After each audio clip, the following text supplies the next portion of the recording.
Julie Coker, President and CEO of New York City Tourism and Conventions. You're very welcome to Dublin.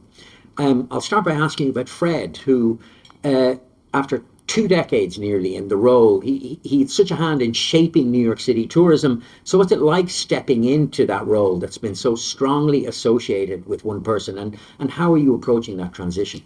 Absolutely. Great question.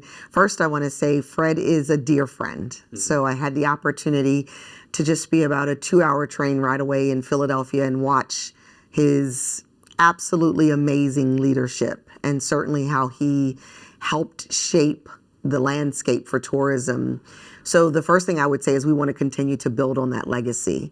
New York City is known for innovation, sustainability, diversity, inclusion. So those are the core things that we will continue to push forward as we look at tourism going forward. What's most important to us, and one thing that will continue, is the importance of getting visitors to all of our boroughs. And Fred did a masterful job starting that, and we'll continue down that path as well. So you've had a very long career in tourism. You've led tourism boards in both Philadelphia and San Diego. You've also had a long career with Hyatt Hotels, and each comes with their own strengths and experiences. So what aspect of those experiences do you think would be most valuable in shaping your vision for New York City? Sure. So when I think about New York, when I think about Philadelphia first, it has a very strong drive market. So domestic leisure is a drive market, which is also a characteristic of New York City. So a lot of what we were able to do in terms of the drive market, those that are within a 2 to 4 hour drive, is certainly something that's important for us in New York City. When I think about San Diego has, first of all, picture perfect weather, but it also has a pretty diverse economy, which is exactly what New York City is.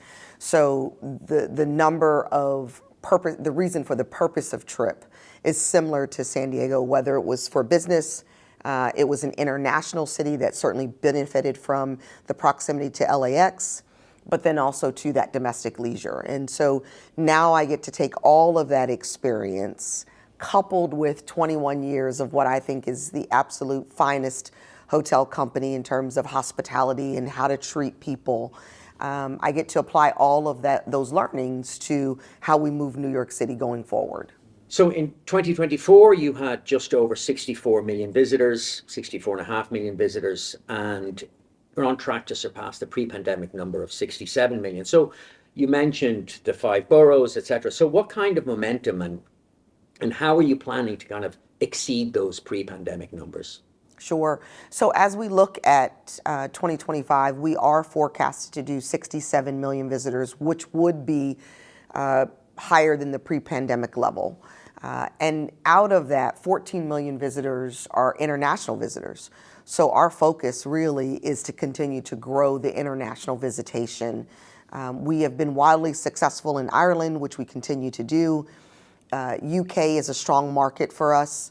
Canada is our number 2 market. So there's a number of international, overseas and international, that we want to focus on. I think that is what will continue to push us.